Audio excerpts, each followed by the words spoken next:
Então já pode ir compartilhando, Cecília, a tela. Então, como eu já falei no começo, né, hoje nós vamos ter uma aula especial que vai ser desenvolvida por Cecília, que é a monitora da disciplina. E dentro do trabalho da disciplina, a gente pensou também que ela pudesse dar uma colaboração em termos de conteúdo, né, ligados à disciplina. E aí, o estudo que ela fez foi justamente um estudo de um texto do professor Benedito Nunes, que era professor lá da Universidade Federal do Pará, e escreveu um texto que não é inédito, inclusive, esse texto, não é um texto que foi publicado ainda em revista nenhuma, em livro nenhum, e ele escreveu justamente sobre o solipsismo e a tanatologia de Evaldo Coutinho. E é em torno dessa temática que Cecília vai apresentar um pouco para nós. Aí ficamos todos atentos. Eu gostaria de dizer também que quem tiver a câmera e puder deixar a câmera ligada é melhor, para a gente se comunicar melhor. E, claro, e depois da apresentação, a gente pode encaminhar também as perguntas sobre o trabalho. Gente, está todo mundo vendo a tela que eu estou compartilhando? Sim, está sim, Cecília. Sim. Tá bom. Boa noite, gente. Eu fiquei de apresentar o artigo de Benedito Nunes sobre Evaldo Coutinho. O nome do artigo é O Solipsismo e a Tanatologia de Evaldo Coutinho. E, assim, o que eu pude trazer do texto, na verdade, foi alguns recortes de algumas partes que eu achei que fossem mais relevantes. Benedito Nunes, ele traz muito referência a autores como Heidegger, Wittgenstein, o Husserl, e aí, como eu não tenho muito domínio, eu acabei não trazendo esses autores, mas eu tentei fazer uma conexão entre esse artigo de Benedito Nunes e a dissertação de José Paulo Maldonado, que inclusive está no SIGA-A, que é justamente a dissertação dele sobre o solipsismo de Evaldo Coutinho. Então, vamos lá. E, para começar, eu queria justamente esclarecer a noção de solipsismo. Então, a gente tem que... O solipsismo é um termo que pode ser traduzido por doutrina do eu, sozinho. Tradicionalmente, o solipsismo defende que apenas o eu existe e que todas as outras coisas são criações mentais desse eu pensante. De modo que um solipsismo perfeito seria aquele que abarcaria os 3 objetos tradicionais da metafísica, que seriam Deus, o mundo e as outras mentes, como criações desse eu. E aí eu trouxe aqui um trecho do artigo de Benedito Nunes que ajuda a gente a pensar essa noção de solipsismo. O ser que o nosso filósofo visa de imediato, aquele que o toca de pronto, é o ser da alteridade. O ser do outro focalizado na corrente do anonimato, no circuito social ou coletivo da gente, que transita nas ruas, habita as casas e movimenta os logradouros em geral. O outro se dá comigo, forma-se em mim, tese idealista. O eu o existencio, faço existir quando o vejo. Como a luz, tiramos algo do escuro. Ver equivale a iluminar. Por causa disso, o outro não é independente de mim, tal como defende a tese realista. Subordinado está ao nosso existir. Aí aqui eu trouxe o conceito, mas eu queria poder contextualizar um pouco sobre os problemas que o solipsismo dialoga, né?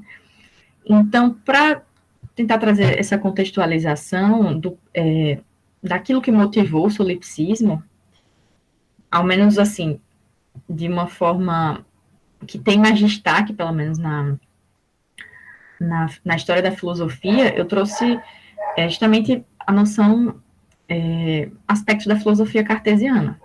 Porque o solipsismo ganha um lugar de destaque na filosofia, sobretudo a partir dos problemas suscitados pela filosofia cartesiana. E aí, o que acontece, né? A gente sabe que Descartes era um filósofo que estava buscando um fundamento seguro para o conhecimento, e na medida que ele estava buscando esse fundamento seguro, ele se utilizou da dúvida hiperbólica como um método para poder encontrar esse fundamento seguro do conhecimento. Então, Descartes começa a sua reflexão justamente questionando o conhecimento adquirido pelos sentidos.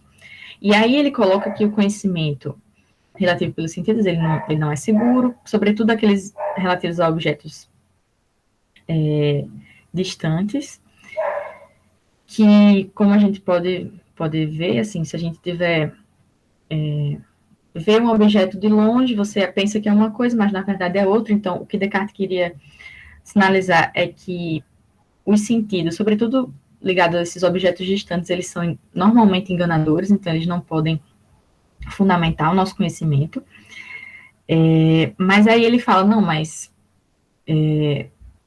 o conhecimento relativo a esses objetos próximos, eles são mais difíceis de você derrubar, e aí ele traz toda a história dele lá, de frente para o fogo, as pessoas que leram as meditações podem ver, e ele coloca que é mais difícil a gente tentar questionar esse conhecimento sensível dos objetos que estão mais próximos a nós.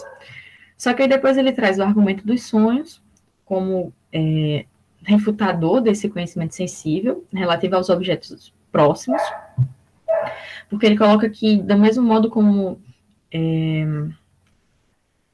as coisas, porque há muita similaridade entre aquilo que a gente tem contato com os nossos sentidos e os nossos sonhos. E nos nossos sonhos a gente não consegue diferenciar entre aquilo que é sonho e aquilo que é realidade. Então, a rigor, nós poderíamos estar sonhando agora, por exemplo. Mas aí, o argumento dos sonhos, ele é insuficiente para refutar a existência de indecomponíveis, porque Descartes, ele fala, certo, a gente poderia estar sonhando, mas a representação desses objetos, ela precisa ter uma origem externa à minha mente. Ele fala que, pelo menos se você pensa principalmente nas coisas mais simples, como as cores, eu não posso ter simplesmente inventado as cores com a minha mente. As cores, elas são uma representação do sujeito de algo que foi dado externamente. E aí, de forma similar, ele também fala da extensão, da quantidade, do espaço, desses aspectos indecomponíveis, que ele diz que os sonhos, por si só, eles são incapazes de refutar, porque, como ele mesmo diz, é preciso que a gente pressuponha a realidade e a existência desses indecomponíveis para a gente possa sonhar com eles. Mas aí depois ele introduz o argumento do gênio maligno como refutador da realidade desses indecomponíveis. Ele fala que, mas imaginemos que, na verdade, não existe absolutamente nada. Um gênio maligno, ele simplesmente coloca essas coisas em nossa mente e nos faz enganar acerca do nosso conhecimento também da matemática e etc. E aí, com isso, ele basicamente fecha a argumentação dele, concluindo que toda a realidade pode ser, então, uma mera construção mental. E aí o solipsismo, ele entra nesse contexto. A gente não tem como garantir a externalidade do mundo, a gente não tem como garantir a realidade das coisas, né? Descartes coloca depois o argumento do cogito, em que ele não pode, por outro lado, duvidar que ele pensa, e que, portanto, se ele pensa, ele existe, mas aí o que acontece? A gente só tem, basicamente, um sujeito que sabe da sua existência, mas que não tem como ainda que não tem a garantia da existência do mundo externo. O que ele tem é apenas ele próprio e todos os objetos que até aí parecem, que até aí podem ser só mera construção mental. Então, eu queria contextualizar o solipsismo nesse contexto, né, da filosofia cartesiana, porque eu acho que a filosofia cartesiana torna a questão do solipsismo muito evidente. Então, agora eu vou tentar tratar especificamente do solipsismo de Evaldo Coutinho e a sua metáfora da lâmpada. Evaldo Coutinho adota uma visão solipsista que defende que todas as coisas são na medida que se subordinam ao seu criador, isto é, ao eu. E aí, para mostrar essa perspectiva, Evaldo Coutinho recorre, em sua obra, A Ordem Fisionômica, à metáfora da lâmpada. Nessa metáfora, ele assinala que, do mesmo modo que um corpo visível confirma a luz que o ilumina e que o torna presente, o universo também confirma o eu, que o torna presente e que está em relação de dependência. E aqui tem justamente um trecho de Evaldo Coutinho sobre isso. Pretendo dizer que o universo é criação e composição do meu ser. Ele está em mim e nada transpõe a fronteira de minha pessoa, cosmologicamente representada pela respectiva ótica. Tal como a descoberta visual de um corpo confirma a luz que no momento o faz visível, luz que é simultânea ao ato do descobrimento, de igual maneira, o universo homologa por inteiro e em qualquer de suas partes a minha posição reveladora, o meu ser continente. Sem este, nada existiria, pois se faz absoluta dependência dos objetos a claridade da minha vida. Em mim se opera a existencialidade do mundo, de forma que se afigura o seguinte sortilégio: o absoluto do ser está adstrito ao efêmero de minha vida.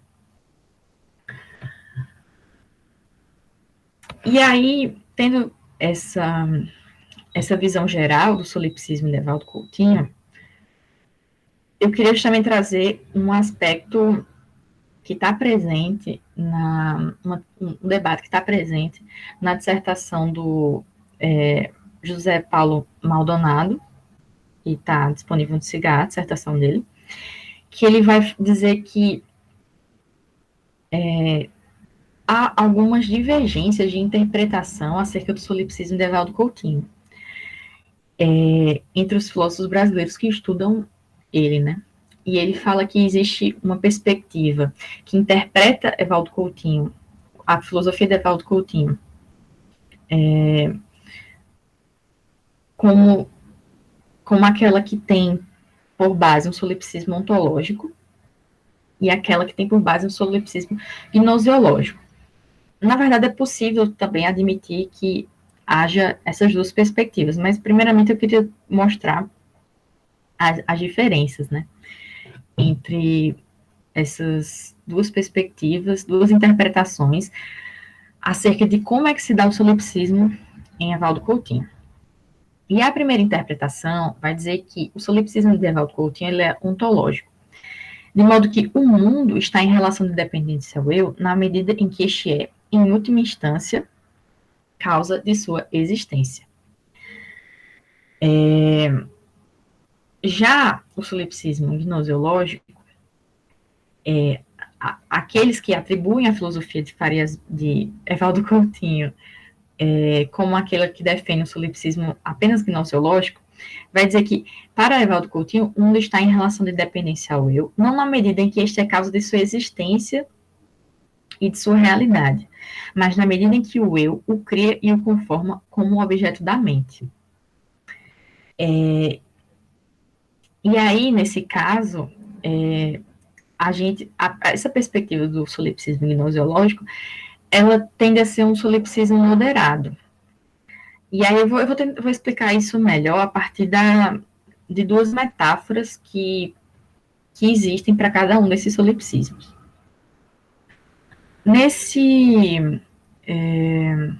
No solipsismo, eu vou começar pelo solipsismo gnoseológico. O solipsismo gnoseológico ele pode ser explicado baseado numa metáfora do demiurgo, né? Como a gente sabe, para os gregos antigos, o demiurgo era a figura aquela figura divina que conseguia dar forma ao caos da matéria, né? Então, era o Demiurgo que introduzia as formas à matéria caótica. Mas essa matéria, ela era pré-existente ao Demiurgo. O Demiurgo, ele não cria a matéria, ele não cria esse elemento caótico.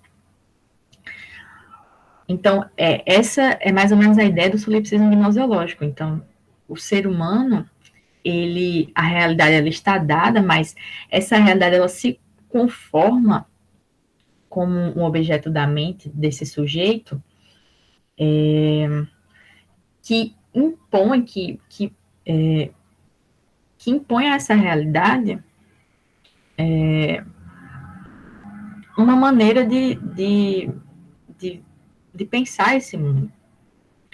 Já o solipsismo ontológico, ele pode ser pensado em comparação à metáfora do Deus bíblico, que, diferentemente da ideia do Demiurgo, o Deus bíblico, ele cria a matéria do nada, né? Ele não traz só as formas, mas ele traz toda a matéria-prima. E aí aqui dá para mostrar mais ou menos essa diferença, né? Aqui tem o trecho da dissertação de José Paulo Maldonado acerca da distinção das duas metáforas. Há mesmo trechos em que a imagem de Deus, do Deus hebraico-cristão e do Demiurgo, aparecem no mesmo parágrafo, combinadas. Subentende-se uma sobreposição de metáforas e significados. Grande parte da complicação que cerca este assunto certamente deriva do fato de que as duas divindades são distintas precisamente quanto à noção de criação. A primeira criação, representando uma criação ex nihilo, ou seja, a partir do nada, e uma segunda, e a segunda uma poiesis, né, que estaria ligada a técnica e a produção artística de uma matéria que já tá dada de modo pré-existente. E aí temos aqui o trecho da dissertação de José Paulo Maldonado acerca da perspectiva de um solipsismo gnoseológico. E aí ele fala que acerca desse solipsismo gnoseológico é menos como se o eu pessoal, existenciador, fosse a causa da essência e existência de todos os seres, e mais como se tais entidades dependessem do eu pessoal apenas para serem concebidas na mente, isto é, dependentes na ordem do conhecimento, em sentido gnoseológico, e não na ordem da existência, em sentido ontológico.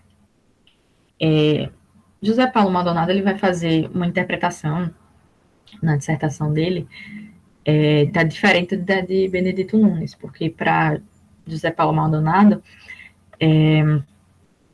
Evaldo Coutinho ele traz essas duas perspectivas de solipsismo ao mesmo tempo.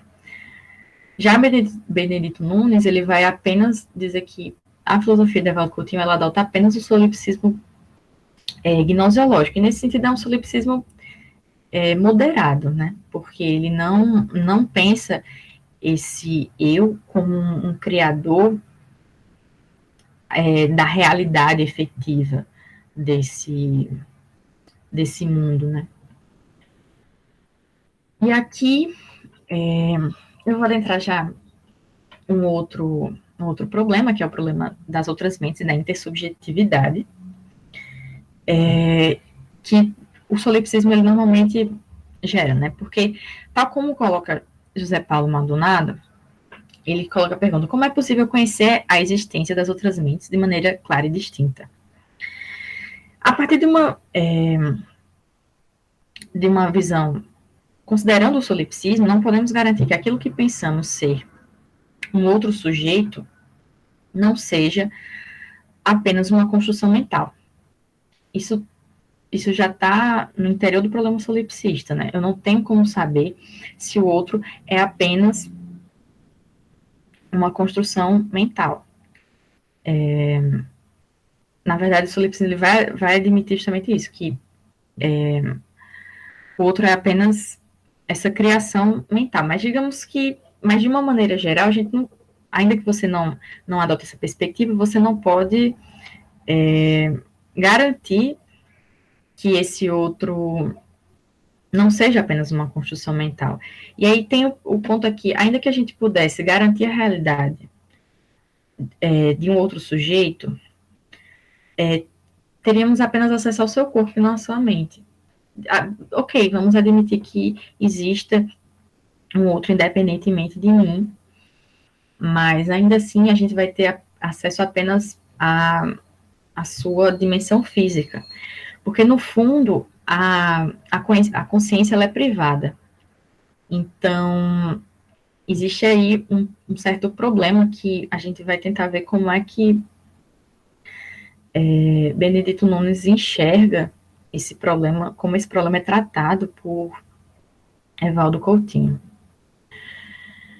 E aí, a linha de interpretação de Benedito Nunes para resolver essa questão. Primeiro que, para Benedito Nunes, a filosofia de Evaldo Coutinho, ela é solipsista de uma forma moderada, apenas moderada. Então, essa ideia de um outro real independente de mim existencialmente, Benedito Nunes, ele aceita que Evaldo Coutinho considera. E aqui José Paulo Maldonado expressa bem essa ideia. Se é verdade que o solipsismo evaldiano, como sugerem os críticos, na verdade, admite flexibilizações, e cada pessoa é concebida como existenciador, temos então que se trata de um pluralismo de substâncias em que não há imanência, que justamente essa seria a perspectiva que José Paulo Maldonado afirma que Benedito Nunes tem sobre a filosofia de Evaldo Coutinho, né? Nesse caso, há sim algo, há sim um outro sujeito que escapa a essa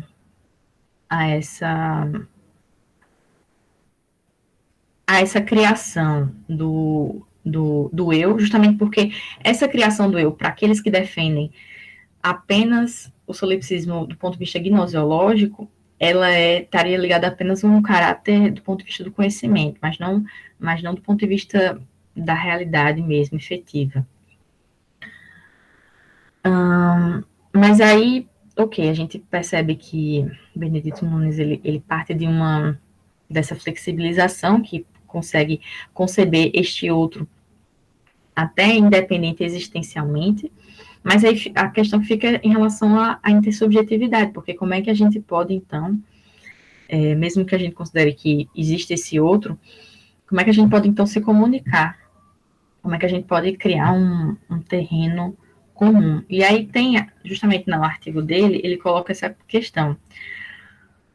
Mas como dessa evidência pessoal posso passar a do Walter, conquistando a relação entre sujeitos que constituiria a intersubjetividade capaz de justificar, teve um erro aqui, a experiência subjetiva. Perdão, gente, era para ser um X aqui, mas ficou errado. E aí, para Nunes, essa relação entre os sujeitos, ela precisa estar previamente dada em Evaldo Coutinho. Eu infelizmente, acabei não pegando o trecho, mas eu vou ler aqui para vocês, em que ele justamente fala isso. Ele faz essa pergunta, né?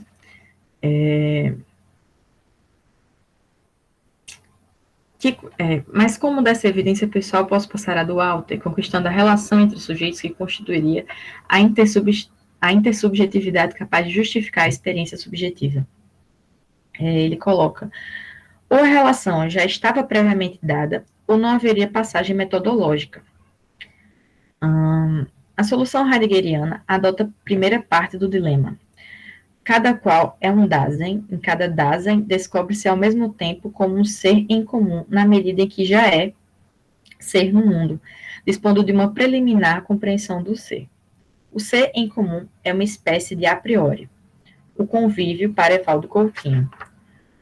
E aqui eu acho até que Gil Franco pode ajudar um pouco nessa perspectiva heideggeriana, que eu particularmente não domino, Mas, como a gente pode ver para Benedito Nunes, essa relação intersubjetiva, ela já está dada, ela já está dada dentro de modo, ela já é aceita dentro o serim como uma espécie de a priori, ou seja, já está dado previamente na perspectiva de Evaldo Coutinho. E aí... É justamente no que Evaldo Coutinho concebe a partir do conceito de convívio alegórico, né? O convívio alegórico, de alguma maneira, é algo que já está previamente dado. Do mesmo modo, se a gente pensar a partir da filosofia heideggeriana em ser de tempo, para Heidegger também o ser com já é previamente dado no Seraí, né? O Seraí é já com.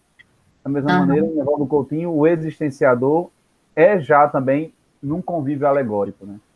Não se dá nunca fora desse convívio alegórico. Então, de alguma maneira, é pela conviviabilidade, não sei se poderia falar assim, ou pela convivência, a palavra correta é essa, pela convivência, e de alguma maneira se constitui já não só a mim, né, mas também o outro, né? Penso que é nessa perspectiva que Benedito Nunes concebe a ideia desse estar previamente dado do outro à luz do convívio alegórico em Evaldo Coutinho, similarmente ao que de alguma maneira também está presente em Heidegger, né? Ah, sim. Obrigada, Gilfranco. Eu realmente não domino muito Heidegger mesmo. Foi bom essa colocação. E aí, assim, eu queria fechar mais ou menos essa compreensão de Benedito Nunes acerca do solipsismo de Evaldo Coutinho, já entrando agora na segunda parte do seu artigo, que trata da tanatologia de Evaldo Coutinho, né? E aí, só primeiro, de uma forma mais simples, a tanatologia ela é uma investigação acerca do fenômeno da morte. E aí, dentro da filosofia de Evaldo Coutinho, a gente vê que, para ele, o ser humano ele caminha para a morte. Nesse caso, o ser humano seria como um Deus finito. Eu estou trazendo essa ideia desse Deus finito, o José Paulo Maldonado coloca isso também, porque, como a gente pode ver, dentro do solipsismo, a figura do ser humano, ela ganha esse estatuto de Deus, né? Na medida em que ele é um criador. Você pode tentar, como a gente já viu um pouco anteriormente, tentar ver em que realmente essa criação se dá. Você pode dizer que de um ponto de vista ontológico, gnoseológico, enfim. Mas o ponto é que o ser humano ele se coloca como um Deus, na medida que ele é, digamos, o grande criador dentro da filosofia de Evaldo Coutinho. Só que ele é um Deus finito, né? Ele caminha para a morte. E aí, segundo Benedito Nunes, o fim mortal é a finitude da existência. O não ser que domina, originário e totalmente o Dasein, se revela em seu ser relativamente à morte. Evaldo Coutinho assimilou e transformou esse princípio. O não ser é tão inerente. Evaldo Coutinho assimilou e transformou esse princípio. O não ser é tão inerente ao homem quanto o ser. Este levando aquele o presumindo. Então, basicamente, a perspectiva de Evaldo Coutinho e ela entra em conformidade com outras perspectivas dentro da filosofia também, que a vida traz consigo a morte e a morte traz consigo a vida. Uma, de algum modo, implica na existência da outra reflexivamente, digamos assim. Então, e aqui, para Evaldo Coutinho, a partir da leitura do artigo de Benedito Nunes, o universo ele é simultâneo ao eu, que o gera a todo instante. De modo que quando o eu morre, todo o universo morre concomitantemente. Quando o eu perece, os demais morrem sem que o saibam. E quando os outros morrem, o outro também morre sem que o saiba. Então, acho que essa ideia já foi até bem explorada pelo professor Tiago naquela outra aula que a gente teve, que justamente na ideia de que e justamente sem que o saiba, justamente porque essa morte ela é intestemunhável.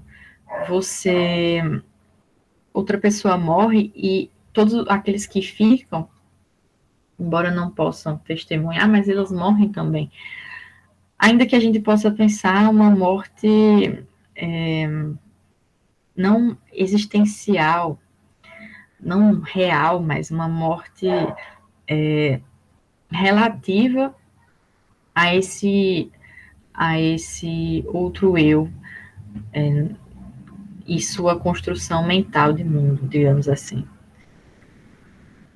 Então, assim, foi mais ou menos isso mesmo, gente. Eu queria encerrar aqui. Foi mais para introduzir um pouco o artigo mesmo. Deixa eu parar a apresentação. Muito bem, Cecília, eu achei ótima a sua exposição, né? Tocou em pontos centrais e até deu também uma abrangência maior à discussão, na medida que você também trouxe à tona, além do trabalho do próprio professor Benedito Nunes, trouxe à tona também a tese de mestrado do professor José Paulo Maldonado, né, que inclusive foi orientando o professor Tiago Aquino, lá na Universidade Federal de Pernambuco, e desenvolveu um excelente trabalho em torno dessa questão do solipsismo, do pensamento de Evaldo Coutinho. Então, assim, para a gente foi, eu acho, uma oportunidade ímpar, né, de poder justamente, assim, entrar em contato com Evaldo Coutinho, também levando em consideração já o que esses outros pesquisadores, de alguma maneira, estão, né, enfim, trazendo à tona a partir de sua obra, e nos dando a pensar alguns elementos fundamentais, conceituais, filosóficos que aparecem na obra dele, que são dignos de pensar e, inclusive, criar essa relação, como era a nossa pretensão no nosso curso, né? Essa relação com a filosofia universal em geral, né? Então, já o professor Tiago chamava a atenção para as relações entre essa questão do solipsismo presente no pensamento de Evaldo Coutinho e o solipsismo presente em Wittgenstein, né? A concepção de solipsismo em Wittgenstein. Você hoje também trouxe à tona de maneira muito importante, uma coisa que a gente não tinha tocado ainda, de maneira mais objetiva, que era a diferença que se pode estabelecer, em alguns casos se deve efetivamente estabelecer, entre um solipsismo ontológico e um solipsismo gnosiológico, né? Eu percebi que você claramente vamos dizer assim, se orientou para a perspectiva de um solipsismo gnosiológico e moderado, né? A partir dos meus estudos de Evaldo Coutinho e nas conversas que tive com ele, iria talvez na direção de um solipsismo ontológico propriamente dito, eu diria assim, radicalmente, vamos chamar de fisionômico, né? Portanto, é nesse sentido que é ontológico também, então tem um aspecto interessante a ser pensado aí, porque, de alguma maneira, esse solipsismo ontológico inclui o gnosiológico como um dado fundamental, sem o qual o ser não pode ser conferido, né? É como se o próprio ser só pudesse ser conferido ao existente na medida em que é constituído fisionomicamente numa ordem fisionômica de uma consciência existenciadora, né? Que confere ser ao ente que ela toca, que ela abrange, que ela constitui. Então, nesse sentido, haveria, sem dúvida, a possibilidade de a gente travar um debate amplo, que pudesse, inclusive, trazer o professor Maldonado para cá e o professor Tiago também, para a gente construir os diversos caminhos e discutir esses elementos. Mas você foi fundamental justamente no sentido de poder, primeiro, nos mostrar como o Benedito Nunes dialogou, né, com Evaldo Coutinho, o que é algo essencial, né? Afinal de contas, são dois filósofos brasileiros que tiveram a oportunidade de discutir o sistema do outro de maneira objetiva, inclusive criando essas relações com a filosofia europeia contemporânea, e você mesma também não pôde desenvolver, mas apontou para o fato de que ele dialoga também com Husserl, Wittgenstein, Merleau-Ponty, né? Heidegger você mesmo mostrou. E, além disso, trazer também a discussão em torno desses problemas da consciência, do solipsismo e da tanatologia, e ainda por cima também com a contribuição do professor Maldonado, né? Então, eu penso que foi excelente a sua colaboração, sua contribuição nesse nosso trabalho, né? Na nossa discussão aqui hoje. Foi excelente, de verdade. Eu queria abrir também para algumas considerações ou perguntas, se porventura alguém gostaria de colocar alguma questão ou fazer algum comentário a respeito do tema colocado por Cecília. Professor, dúvida sobre a diferença entre solipsismo e subjetivismo. É possível tecer sobre isso? E tem outras dúvidas também, quando fala sobre essa questão do solipsismo ameno, moderado. Outra questão também é quando se fala sobre o demiurgo, que deve ser o demiurgo platônico, e que ele e o outro a respeito do Deus cristão, sobre o que é criar tudo do nada. Mas o demiurgo não fez isso também? Já existia algo antes do demiurgo? Ele não criou também tudo do nada? O Deus cristão, de certa forma, não foi tirado como se fosse usado como referência ao próprio demiurgo? Sobre a questão do convívio alegórico de Hagner, eu não entendi muito quando foi colocada essa questão toda. Aliás, eu não entendi. E que o mestre comentou sobre o CAI, no caso o Daisen, e o SERCOM. Uma dúvida que eu tenho do linguajar de Evaldo Tutinho. O que é ordem fisionômica? O que ele quer dizer com fisionômica? Dá para colocar algum sinônimo, professor? Porque ele tem um linguajar próprio, né?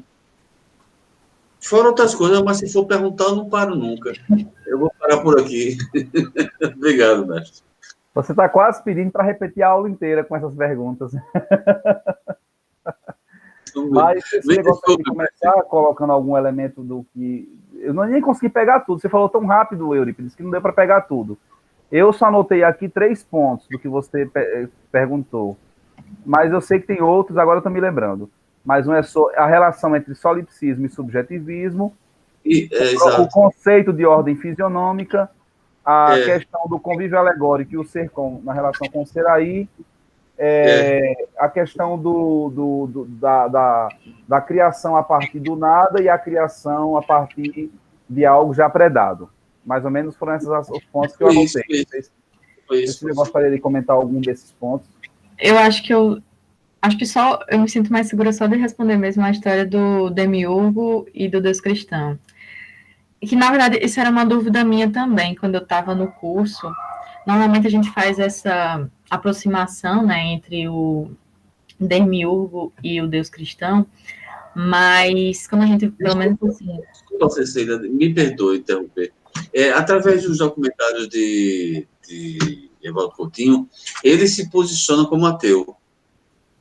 Né? Certo. Mas é porque eu trouxe a ideia do Deus cristão e do demiurgo apenas como metáforas para poder explicar a diferença entre o solipsismo ontológico e gnoseológico. Não estou dizendo que ele está se comprometendo com a existência de um Deus, entende? Foi apenas uma metáfora que eu quis estabelecer. Obrigado. E aí, em relação à diferença dos dois, do demiurgo e do Deus cristão, que também era uma dúvida minha, mas é que realmente a diferença é que o demiurgo ele é visto como o artesão. Então, ele modela a matéria que realmente já é pré-existente a ele. E que é justamente diferente do Deus cristão, que no Deus cristão é uma coisa que, de certa forma, ele rompe com essa perspectiva do demiurgo, na medida em que Deus, ele cria tudo a partir do nada. Não era assim na perspectiva platônica, quer dizer, platônica não, grega, mas é aí que Platão também traz em alguns dos seus textos, né? Mas também era uma dúvida que eu tinha. Perfeito. A questão fundamental primeiro, leve em conta, Eurípides, uma coisa muito importante que Cecília chamou a atenção, com relação a falar do demiurgo e do Deus cristão, em relação a Evaldo Coutinho, é no sentido metafórico, né? Quer dizer, comparando, tentando, para poder explicar, para poder entender o que poderia caracterizar, estrito sensu, um solipsismo de caráter ontológico, nós poderíamos nos utilizar da metáfora criacionista judaico-cristã, que pressupõe, de alguma maneira, que criar significa fazer algo ser do nada. Ao passo que, pensar desde um ponto de vista gnosiológico o processo existenciador do qual Evaldo Coutinho fala, e, portanto, restringir o solipsismo de Evaldo Coutinho, ou moderá-lo, sob a perspectiva de um solipsismo gnosiológico, seria semelhante a pensar a ideia de um demiurgo, tal como Platão pensou, que é você tem já algo predado, mas que dá forma, que dá ordem, por assim dizer, gnosiológica, ou seja, confere àquilo que está dado um estatuto específico cognitivo, por assim dizer, a consciência, que nesse caso aqui seria algo semelhante, análogo, né, ao que é o demiurgo platônico, né? Porque, na verdade, na filosofia platônica, se opera com a ideia da geração a partir dos opostos, né? Quem são esses opostos primordiais do pensamento platônico? É o caos e o cosmos. Caos significa justamente aquilo que, por assim dizer, se constitui sob uma perspectiva do ilimitado, do infinito. Inclusive, eu creio até que aqui poderíamos chamar a atenção para uma relação possível, não necessária, mas ao menos possível, com o pensamento de Anaximandro a respeito do princípio fundamental, né, do ilimitado, da infinitude, que não tem determinação, e, portanto, o que não tem determinação não se constitui em uma ordem cósmica, e o demiurgo como um atuante diakosmein, né, em grego, né, que seria aquele que a partir de um processo de ordenamento confere efetivamente, por meio de delimitações, o ser às coisas que são constituídas numa dimensão, por assim dizer, infinita, entendeu? Então, é nesse sentido que é preciso pensar o problema da demiurgia, e Cecília quis fazer uma correlação entre quer dizer, uma correlação possível, que a gente, eu diria, teria que manter isso talvez um pouco também em suspenso, porque, como ela bem falou, o professor Maldonado faz ali no texto dele uma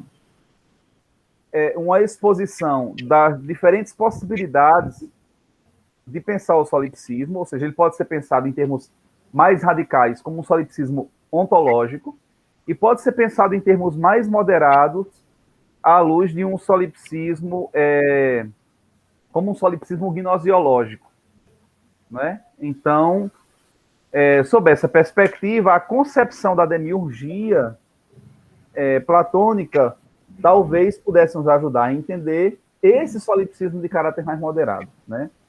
Eu vou tentar emendar um pouco essa discussão com o problema que você colocou sobre o conceito de ordem fisionômica. Ela, no meu ponto de vista, apesar de que eu entendo isso como quer dizer, sem separar gnosiologia e ontologia, né? Eu diria assim que o pensamento de Evaldo Coutinho é ontognosiológico, ele não é só gnosiológico, ou não é, por assim dizer, também ontológico sem ser gnosiológico, né? Mas a tese de José Paulo é justamente que são os dois, né? Exatamente. Por quê? Porque a ordem fisionômica é a conferência de ser, sem a qual o ente não é trazido à consciência, não é trazido ao ser, porque o ser, e é isso que eu vejo também uma familiaridade com a filosofia de Farias Brito, o ser só é conferido ao ente pela consciência. Na medida em que ela confere ser ao ente, é que ele efetivamente é na consciência, imanentemente a ela e em sua ordem. Porque o que é interessante também de Evaldo Coutinho é isso. Ele pensa, enquanto pensa, ele pensa, por assim dizer, o ser na totalidade, né? É ele filósofo, enquanto filósofo pensante, que confere ser a totalidade do universo, né? Então é nesse sentido que se fala aqui de uma fisiognomia. A palavra fisionômico vem de fisiognomia. Fisio significa natureza, gnomia significa conhecida.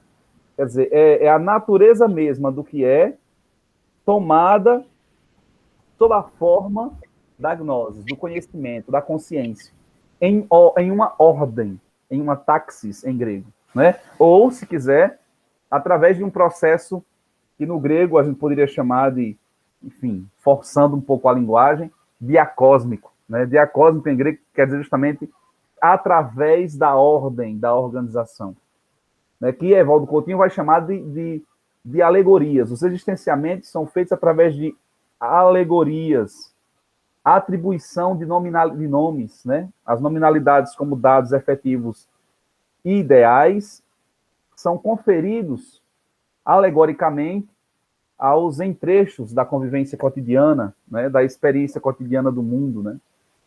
Então, é nesse sentido que Cecília falou e eu creio ser muito conveniente, né? Essa metáfora, essa aproximação da concepção do pensamento de Evaldo Coutinho com a metáfora ou a ideia do demiurgo platônico, né? Para uma compreensão mais clara do significado do demiurgo em Platão, é preciso ler o Timeu de Platão, principalmente o Timeu. Mas não deixe de fazer referência também a estudarem a República, livro 10º. O livro 10º da República já traz à tona a ideia da demiurgia e do demiurgo, muito bem desenvolvida, inclusive, por Platão, em seus princípios fundamentais, mas ela vai ter um desenvolvimento amplo justamente no Timeu, né? O Timeu é a exposição enfim, eu diria talvez até mesmo mítica, né? Do processo de constituição do ser por meio do demiurgo, né? E que é a conferência de ser enquanto conferência de uma ordem cósmica ao ente, ou se quiser ao caos, né? Que vem a ser propriamente na medida em que o demiurgo confere ao caos essa ordem. Eu chamo a atenção também, e aí fica a indicação, para o texto de Heidegger a respeito de Nietzsche. Existe um curso de Heidegger, na verdade foi publicado em 2 tomos inicialmente, hoje a publicação foi feita em um tomo só, mas são 2 cursos chamados Nietzsche 1 e Nietzsche 2. São cursos que Heidegger deu, se não me engano, da década de 40, me perdoe a data, não me lembro agora. Mas no primeiro volume, Heidegger vai tratar dessa questão do platonismo invertido de Nietzsche e faz uma interpretação dentro do texto. Desculpa, obrigado, Matheus. Matheus está dando aqui a informação de que o Nietzsche 1 e 2 foram cursos dados por Heidegger em 1933, né? Muito obrigado, Matheus, pela informação. Perfeito. Pois bem, dentro do curso, Heidegger vai fazer uma interpretação da República, livro 10º, principalmente a questão do conceito de mimesis, etc. E lá ele faz uma interpretação interessante da demiurgia platônica, né? E fala do demiurgo como o estar a serviço do povo, o estar a serviço da comunidade. Quer dizer, tudo aquilo que se constitui em função e a serviço da comunidade tem o caráter da demiurgia, né? Então, a própria natureza, o próprio universo se constitui em favor do povo, do serviço da comunidade, e assim por diante. Então, existe uma compreensão assim que vale a pena pesquisar e interpretar, talvez, também nesse horizonte, sem precisar personificar o demiurgo, como, em geral, a gente tende a personificar, né, tal como a gente tende a personificar a partir da compreensão judaico-cristã da criação, também a ideia do Deus criador, né? E acho que Cecília já foi muito clara na exposição da compreensão do Deus judaico-cristão como aquele que cria a partir do nada, né? Essa é a tese central. Eu não me demoraria aqui explicando a tese da criação judaico-cristã. É bem verdade, porém, que dentro da própria Bíblia, dos próprios mitos do Gênesis,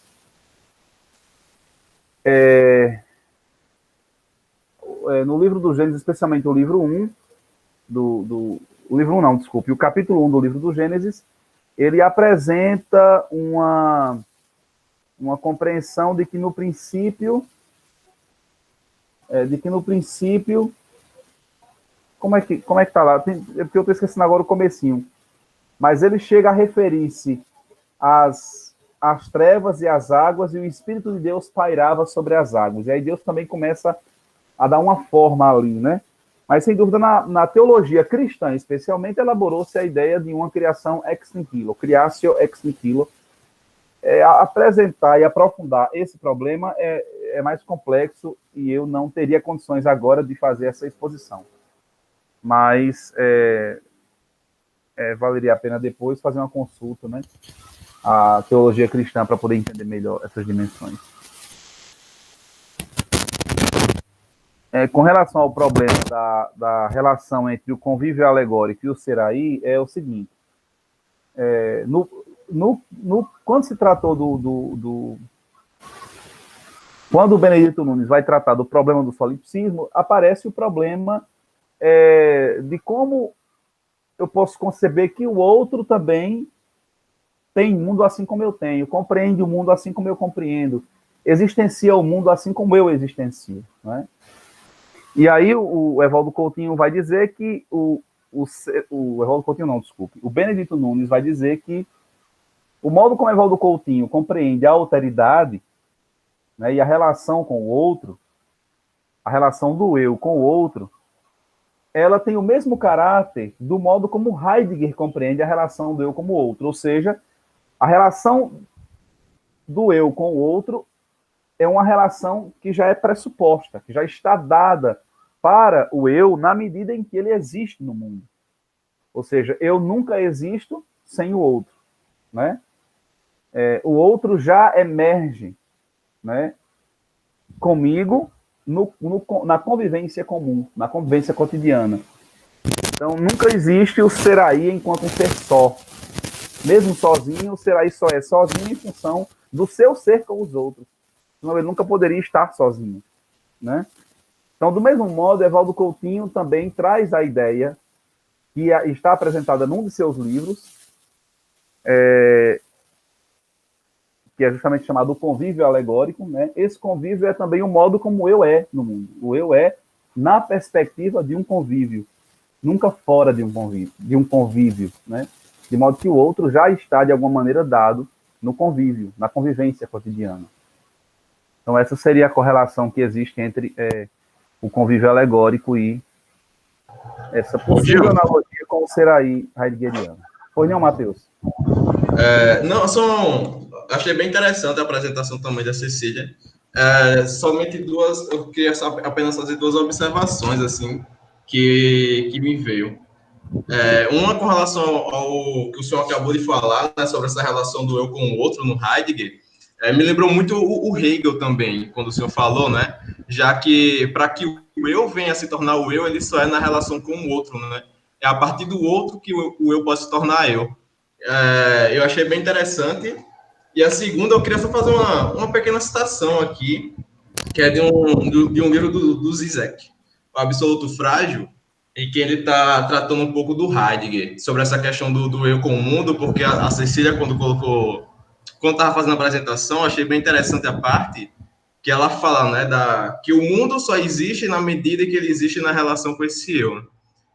E aí o Zizek diz o seguinte: na segunda parte dos conceitos fundamentais da metafísica, ciclo de conferências ministrado entre 29 e 30, Heidegger entra em uma discussão detalhada dos diferentes status ontológicos de objetos inertes, pedra, animais, lagartos e abelhas e seres humanos. Sua famosa definição diz que a pedra é sem mundo, o animal é pobre de mundo e o homem é formador de mundo, ou seja, relaciona-se ao mundo como tal. Deixando de lado os pormenores dessa distinção e, de modo mais geral, a natureza incomum dessas páginas com relação à obra de Heidegger, devemos nos concentrar na natureza problemática de definir os animais como pobres, no que se refere ao mundo. Ao contrário da pedra, de certo modo, o lagarto se relaciona com as pedras, com o sol e tudo mais ao seu redor, mas não como os humanos o fazem. Né? Isso me lembrou muito esse trechinho do Zizek, porque eu acabei de ler esse livro e estava muito na minha memória. E aí era só essas colocações mesmo que eu queria falar. Se o senhor pudesse falar um pouquinho sobre essa relação do eu com o mundo no Heidegger também, eu ia ficar bastante feliz também. Me perdoe, Matheus, qual foi o livro? O Absoluto Frágil ou Porque Vale a Pena Lutar pelo Legado Cristão. Obrigado. De nada. Pois então, Matheus, é interessantíssimo, aliás, a sua consideração, essa distinção entre a pedra, o animal e o homem aparece justamente no curso Conceitos Fundamentais da Metafísica, Mundo, Finitude e Solidão, né, do Heidegger, e justamente lá ele apresenta essa diferença do modo como a pedra está em relação com o mundo, o animal está em relação com o mundo e o homem está em relação com o mundo. Fazendo com que justamente a pedra não tenha mundo, né, destituída de mundo, o animal é pobre de mundo, que de certa maneira constitui mundo e compreende mundo, mas é sempre de uma maneira restrita, né? Por exemplo, a abelha tem um mundo, mas a abelha tem um mundo dentro de um contexto ligado às suas necessidades de sobrevivência muito, muito específico, muito ali limitado, vamos dizer assim, né? E assim por diante. E o homem, na verdade, é formador de mundo, Heidegger diz. Aliás, essa expressão é perfeita eu achei interessante porque ela é perfeita para, se a gente quiser insistir nessa correlação que Benedito Nunes traz à tona entre o pensamento heideggeriano e o pensamento de Evaldo Coutinho, e que eu levaria mais longe. Eu levaria mais longe porque essa correlação, eu acho que Cecília fez isso muito bem também, ela remete-nos à relação apresentada já lá atrás por Heráclito. Eu diria Anaximandro, Heráclito e Platão, na proximidade de quem tanto Evaldo Coutinho quanto Heidegger estão pensando, né? Isso é muito interessante, especialmente essa ideia da constituição do mundo. Heidegger chega a pensar uma diferença, inclusive, eu estava escrevendo a semana passada a respeito dessas questões, mas, enfim, é uma reflexão começada. Mas Heidegger chega, a partir da década de 30, especialmente a partir do livro dele, A Origem da Obra de Arte, né, da conferência dele, A Origem da Obra de Arte, começa a caracterizar algumas diferenças entre terra e mundo, mas diferenças que, ao mesmo tempo, implicam numa correlação, né, uma correlação que implica, ao mesmo tempo, uma interdependência entre terra e mundo, né? Que eu estava tentando interpretar à luz de Heráclito a partir da relação physis e cosmos, que ao mesmo tempo implica uma diferença mas uma diferença que significa que Heidegger mesmo no livro, aí já no livro Ensaios e Conferências, desculpe, no livro A Caminho da Linguagem, especialmente no primeiro tópico do livro Caminho da Linguagem, o título agora está me fugindo, ele vai pensar a diferença entre terra e mundo à luz do conceito de diaforá, quer dizer, que é sendo através de, né? Então, quer dizer, a terra, de alguma maneira, tende ao encobrimento, mas é através do mundo, mas, ao mesmo tempo, o mundo, que é revelação, quer dizer, que tem um caráter, por assim dizer, diacósmico, né, que ordena e que encaminha para a mostração, para o aparecimento, ao mesmo tempo é convocado pela terra ao obscurecimento, ao velamento, né? Então, quer dizer, essa inter-relação entre terra e mundo, da qual Heidegger fala, né, eu sinto bastante conectada com a relação physis e cosmos, e que, no caso de Evaldo Coutinho, trata-se fundamentalmente justamente disso. Quer dizer, o mundo é uma constituição de ser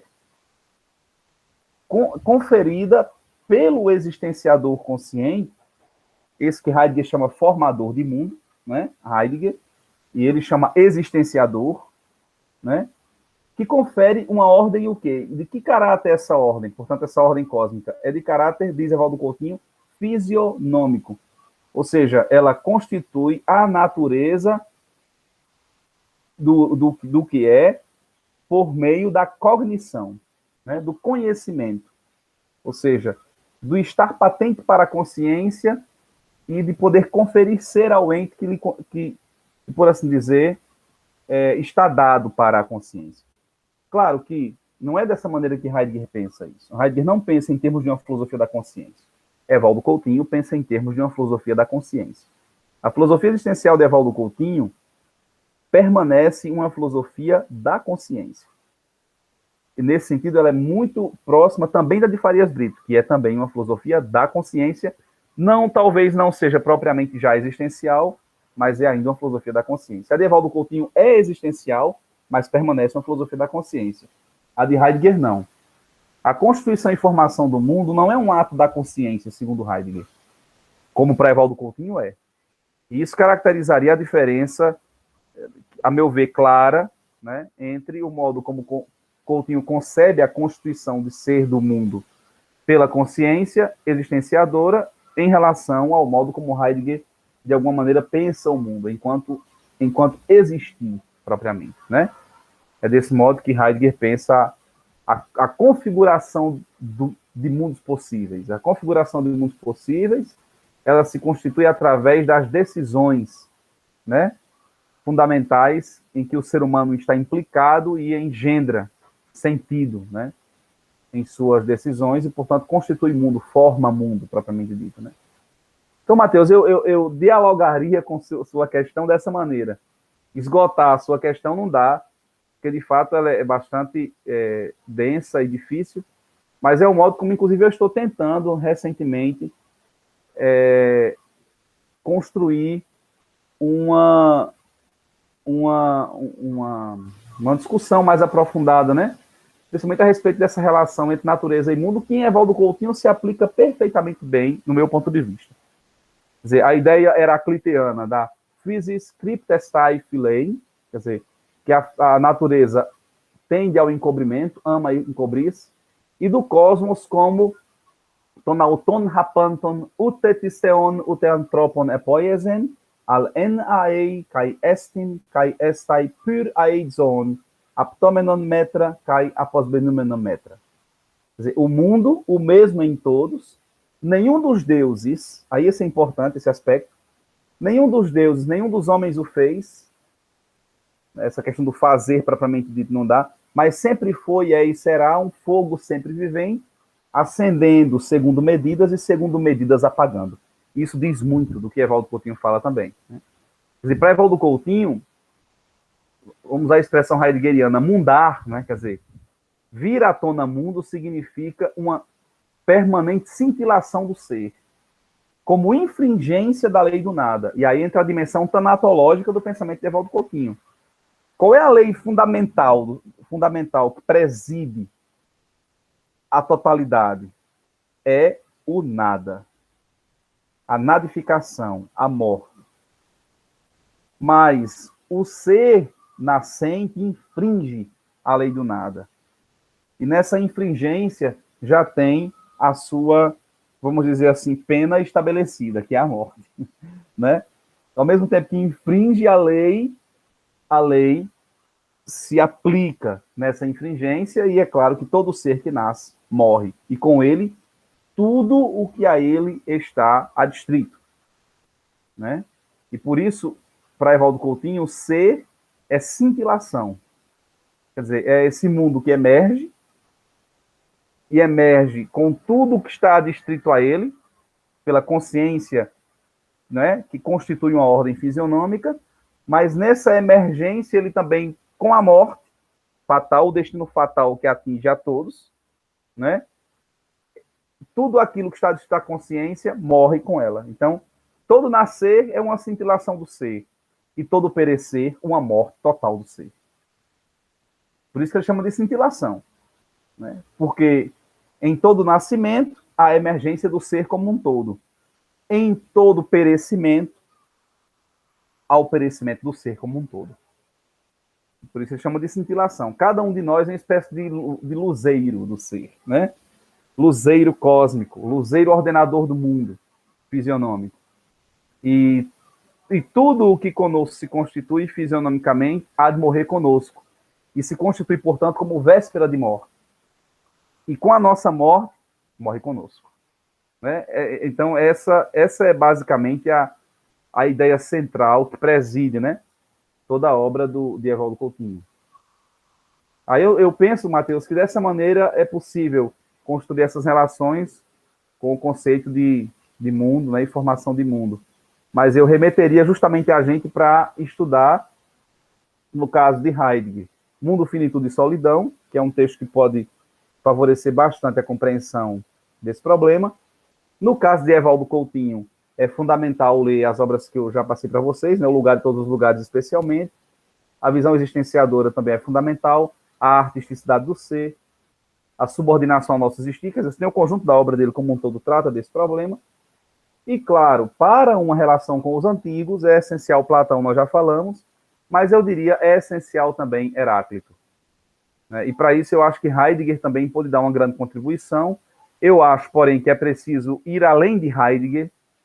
Ir além de Heidegger, eu quero dizer assim, estudar Heráclito para além mesmo do que o próprio Heidegger escreveu, né? Porque para poder você atingir realmente a dimensão que nós podemos encontrar a partir do próprio Heráclito, dessa diferença relacional entre physis e cosmos, né? Natureza e mundo. Não são necessariamente idênticos, no meu ponto de vista. Meu professor Tiago discorda de mim nesse ponto, né?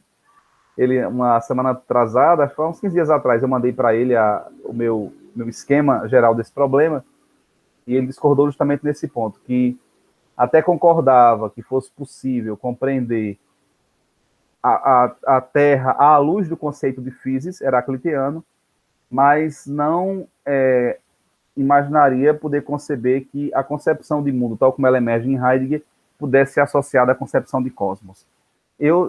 Porque para Heráclito, para ele, cosmos seria idêntico a physis. Já eu penso diferente, né? Eu creio que é justamente o que está em jogo no pensamento heraclitiano é a diferença, ao mesmo tempo relacional, entre physis e cosmos. E, naturalmente, com tudo aquilo que está que Heráclito faz questão de definir a respeito da physis e a respeito do cosmos, né? A natureza ama encobrir-se, ama ocultar-se, e o cosmos, o mesmo em todos, nenhum dos deuses o fez, e nenhum dos homens também, mas sempre foi e será um fogo sempre vivente. E aí entra em jogo Evaldo Coutinho, porque esse fogo sempre vivo do mundo acende sob medida e sob medida se apaga. Acende e se apaga. Aí a ideia fundamental da cintilação de ser. O próprio Evaldo Coutinho traz à tona essa dimensão da proximidade dele do pensamento heraclitiano, né? Com a diferença, claro, que, como Evaldo Coutinho disse, eu sou mais subjetivista dos subjetivistas, né? Porque esse ascender do uno para ele é o uno enquanto indivíduo, enquanto eu, Gil Franco, enquanto cada um de vocês, Eurípides, Mateus, Cecília, Liúde, etc. Quer dizer, cada um é existenciador, né, do ser como um todo. E aí, nesse sentido, haveria que levar... Uma vez eu tentei fazer isso, já até fiz, mas não publiquei, não. Escrevi, mas não publiquei ainda, não. Que é a ideia que diz Heráclito. Tem um momento que Heráclito diz assim, só que é uma radicalização. Em Evaldo Coutinho, você tem uma radicalização do que está dito em Heráclito. Heráclito diz assim, se ouvires, não a mim, mas ao Logos... ouvindo não a mim, mas ao Logos, é sábio condizer ser tudo um. Né? Essa é uma frase que está lá em Heráclito. Eu não me lembro agora em grego como é que ela é enunciada, mas a tradução que é possível elaborar é essa. Se ouvires não a mim, mas ao Logos, é sábio condizer com o Logos, né, ao dito, ser tudo um. Para Evaldo Coutinho, existe aqui uma radicalização desse um. Não é? Sábio condizer ser tudo um. Tudo sou eu. E, por analogia, tudo é cada um de vocês. Mas é muito interessante essa concepção, a mim parece bastante interessante, ela de alguma maneira caracteriza uma tradição de pensamento que, de alguma maneira, emerge com Farias Brito, na noção, né, de que com a morte da consciência, há a morte do ser como um todo, né? Isso é uma coisa que realmente vocês viram, aparece em Farias Brito lá na base física do espírito, na introdução, e Evaldo Coutinho vai radicalizar essa tese e vai dar desdobramento ontológico filosófico a essa tese, através da ordem fisionômica. Por Eurípides. Professor, me desculpe, é só uma coisa, quando eu estava colocando sobre o solipsismo, é porque na filosofia, de certo que Evaldo Couto, ele se assumiu, o solipsista, ele se assume, né? Se assumiu. Porque o solipsismo é tido como algo, como eu posso dizer, pejorativo. A pergunta é essa.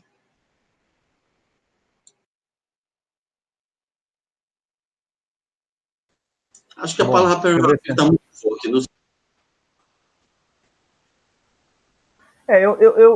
Tiago, inclusive, tocou nesse ponto. Tiago apresentou isso muito bem na aula dele. Eu precisaria recordar alguns elementos do que ele trouxe. Não sei se Cecília gostaria de colocar alguma coisa a respeito disso, se quiser para ajudar. Mas o problema do solipsismo, ele é visto como um problema porque, veja bem, é problemático pensar, é pelo menos problemático pensar que a totalidade do que existe está adstrito à minha própria consciência, enquanto indivíduo. É mais fácil pensar em termos de uma... aí o que é que acontece na tradição filosófica? É mais fácil pensar em termos de uma consciência transcendental, omni-englobante, da qual eu, enquanto indivíduo, participo, do que pensar em termos de adstringir a totalidade de tudo o que é a minha consciência individual. Gil Franco aqui, esse aqui que está falando com você. É pelo menos problemático. Então, os filósofos, em geral, eu diria, eu não sei se Cecília poderia falar um pouco de Descartes, se quiser, claro, não está obrigado a falar, mas se quiser e puder. Mas, assim, pelo menos em Kant, em Husserl, existe o quê? A tendência a pensar uma consciência transcendental. A subjetividade kantiana é uma subjetividade transcendental, né? E nós, enquanto indivíduos empíricos, raciocinamos sob a forma da racionalidade transcendental. Então, é nessa medida que o pensamento kantiano não é solipsista ou psicologista. Por quê? Porque aquilo que nós pensamos a respeito do mundo, nós pensamos porque nós possuímos uma capacidade que nos é comum a todos. E por isso podemos ver e pensar e calcular a realidade do mesmo jeito. Isso é uma quebra do solipsismo. Em Husserl é a mesma coisa. Quer dizer, a subjetividade gnosiológica, ou seja, a consciência fenomenológica, é transcendental. Isso significa que, ao investigar qualquer fenômeno que nos é dado à consciência, a fenomenologia atinge a essência de um ser que, enquanto essência, é passível de ser pensada e concebida por toda e qualquer consciência intencional. Ela não é uma coisa adstrita somente ao fenomenólogo que intenciona. É, portanto, um dado, na verdade, não meramente subjetivo, mas é um dado intersubjetivo, né? Que constitui o mundo da minha consciência e de toda e qualquer consciência em orientação fenomenológica. Isso é o que caracteriza a transcendentalidade da consciência intencional subjetiva. Em Kant e em Husserl, pelo menos. Pelo menos, né? No caso de Evaldo Coutinho e Wittgenstein também se recusa um tanto a essa questão, vocês podem ver isso no Tratados. Tiago chamou a atenção disso, né, professor Tiago Aquino. Mas eu diria que em Evaldo Coutinho existe uma assunção dogmática, eu falaria assim, me permitam falar assim, não entendo dogmático no sentido pejorativo, pelo menos. Dogmático quer dizer uma tese central. A tese central é de que eu não preciso me pensar uma consciência transcendental. Eu só preciso pensar a consciência enquanto constituidora de mundo, mas que finita. Ao mesmo tempo finita. Ela não é transcendental. Ela é constituinte de mundo e é finita. E tudo que nela se constitui, morre com ela. É nisso que consiste o solipsismo de Evaldo Coutinho. É um solipsismo, eu chamaria ontognosiológico, não psicológico. Ontognosiológico, porque implica a constituição efetiva do ser doente na totalidade. Portanto, é ontognosiológico e tanatológico. Ou seja, porque é finito. Tudo que se constitui na consciência do indivíduo constituinte de mundo morre com o indivíduo que morre. Essa é a radicalidade do princípio de Evaldo Coutinho e que se diferencia efetivamente da filosofia transcendental alemã, especialmente Kant e Husserl. Eu não falaria de outros, né? Talvez deva dizer que em Platão não é assim. Em Platão também há abertura para uma psique transcendente, né? Em Aristóteles também não é assim. O nous, de alguma maneira, emerge para Aristóteles como uma consciência universal. Em Spinoza não parece também ser assim, porque a abertura para Deus como constituinte de toda a realidade implica numa consciência também que é constituidora de mundo, mas que não está adstrita à minha individual, né? Então, a gente teria que ver, filósofo a filósofo, como é que eles se posicionam frente a essa questão. Em Heráclito é possível também talvez, ver as duas coisas. Seria possível interpretar Heráclito naquele sentido do uno, enquanto o universal transcendente, e talvez seja possível pensar o uno na radicalidade com que Evaldo Coutinho pensa o uno, enquanto unidade. A unidade do indivíduo que nascendo constitui consigo a totalidade do que é e morrendo leva consigo a totalidade do que a ele está adstrito. Do que está adstrito à sua consciência. E isso constitui a unidade do ser. Mas que é um ser cósmico. Né? É um ser cosmofisionômico, se quiser falar com uma palavra totalmente grega, né? A ordem fisionômica é um ser cosmofisionômico, né? Justamente no sentido de que emerge como um mundo único, singular, perecível. Um mundo único, singular, perecível. Né? Mas ordenado. Aliás, adorei essa possibilidade de poder dialogar. A pergunta de Matheus foi excelente, a de Eurípides excelente, porque permitiram, e claro, com base na excelente palestra de Cecília também, para que a gente pudesse desdobrar essas reflexões e talvez até mesmo tornar mais clara a concepção de Evaldo Coutinho a respeito do conceito de mundo, do conceito de ordem fisionômica e também das possíveis relações com a tradição filosófica como um todo, especialmente a tradição filosófica grega, que é com quem efetivamente Evaldo Coutinho pretende construir uma relação importante. Né? Eu acho que a partir dessa nossa aula eu quero fazer um artigo que vai ser isso, vai ser a relação do pensamento de Evaldo Coutinho com Heráclito. Eu vou fazer essa discussão. Mais uma pergunta só, quando é que a gente vai poder ter acesso a essa aula? Porque, veja, eu não consegui nenhum acesso a aulas de Farias Brito. Eu consegui as outras que já estavam lá. Então, a gente vai gravar. Essa aqui acho que a gente pode publicar como ela saiu hoje, né, Cecília? Acho que tem condições de publicar o que está gravado até aqui. E aí já fica disponível no YouTube. Eu disponibilizo no Siga o link e vocês já podem ver a aula lá. Eu também vou querer ficar com ela, claro. E as outras sobre Farias Brito, eu devo publicá-las daqui para quinta-feira, no mais tardar quinta-feira. Professor, é porque na hora que fizer a edição, vai tirar toda uma certa riqueza da